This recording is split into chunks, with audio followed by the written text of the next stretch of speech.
A gente falou ontem aqui no Bom Dia RN sobre o resultado do julgamento do policial civil Tibério de França.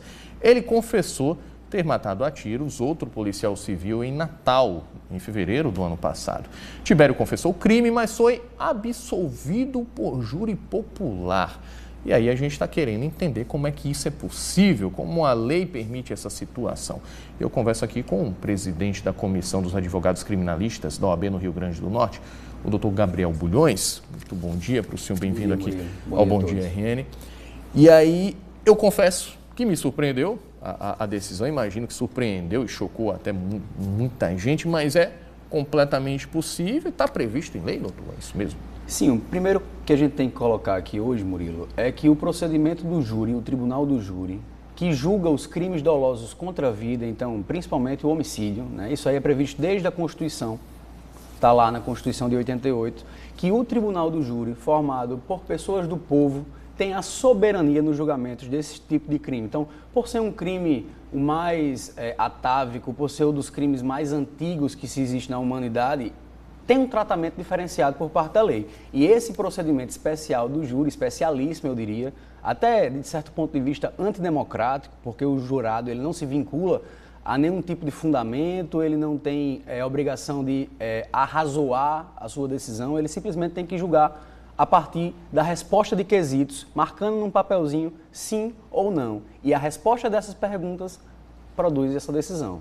Então, o segredo dessa decisão está exatamente no que a maioria desse júri decidiu, né? São 7 pessoas, para a gente entender mais ou menos como é que funciona. Perfeito, 7 pessoas exatamente para não ter um empate, né? E aí, no caso, com 4 jurados, tanto se absolve como se condena. A partir do 4º voto, para um lado ou para o outro, não se lê os demais, para que não fique explícito quem votou, quem não votou e quem tomou partido pela acusação ou pela defesa.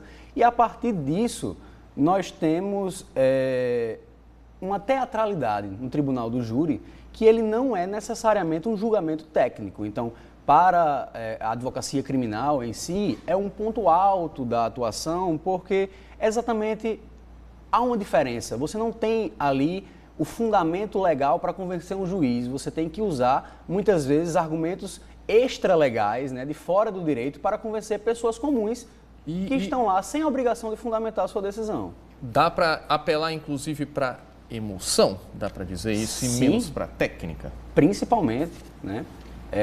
A técnica do envolvimento emocional, o jogo com as emoções e com os sentimentos dos jurados, né? O envolvimento com a plateia que está ali assistindo, etc. Tudo isso faz parte do próprio tribunal do júri. Então, esse cenário não é algo destoante ou não esperado. Na verdade, tradicionalmente se trabalha assim no tribunal do júri.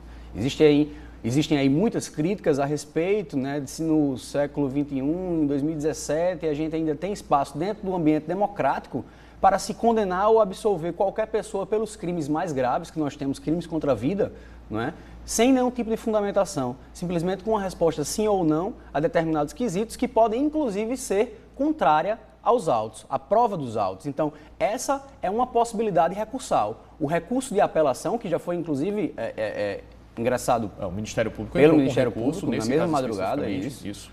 Então, a lei prevê que quando a decisão dos jurados for manifestamente contrária à prova dos autos, o tribunal, né, que vai julgar esse recurso, pode reconhecer essa situação e mandar ser feito um novo júri.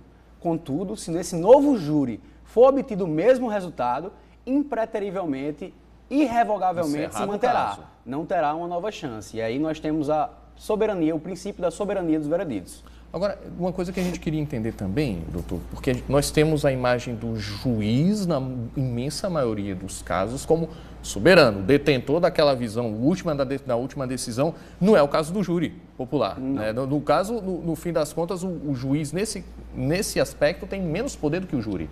Sim, pro resultado na prática. No ambiente do tribunal do júri, o juiz, ele só emana a decisão, ele é a boca da decisão do jurado. Então, o corpo de jurados decide e o juiz simplesmente vai aplicar a lei, dizer que assim ou assado, naquele caso específico, a lei pode ser a maior ou a menor no caso de condenação. E em caso de absolvição, ele está vinculado a absolvê-lo. Uma coisa que a gente pode já esperar, né? O senhor disse pode se formar aí, o Ministério Público já entrou com recurso, caso o juiz, a juíza, no caso, aceite esse recurso, pode se formar, deve se formar um novo júri. O tribunal, não o tribunal, aliás, o tribunal aceitar o recurso. E aí a gente pode ter um resultado completamente diferente? Sim. É possível? É possível, perfeitamente possível que o resultado seja exatamente o oposto. E aí, no caso, se a defesa, hipoteticamente, chegar a esse resultado e conseguir provar um novo argumento de que a prova seria no sentido contrário, aí estaremos diante daquela situação de que não se pode mais reformar aquela decisão, né? No segundo julgamento do júri, ele é realmente soberano. O senhor disse que hoje existe, claro, uma discussão em pleno século XXI, se pode abrir mão da argumentação mais técnica, mais embasada tecnicamente no júri popular.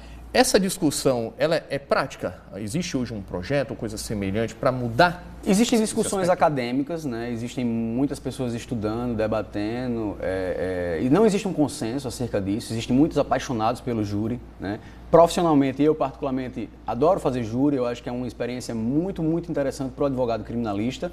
Contudo, com um viés acadêmico nessa minha perspectiva, eu tenho que fazer essa crítica, porque do ponto de vista democrático, eu não tenho como aceitar como plenamente adequado ao que temos hoje uma decisão que simplesmente não apresenta as suas razões. Num ambiente democrático, a gente tem que obrigatoriamente fundamentar com base na lei, etc. E isso hoje ainda nós temos em forma de pecado, no procedimento especial do júri.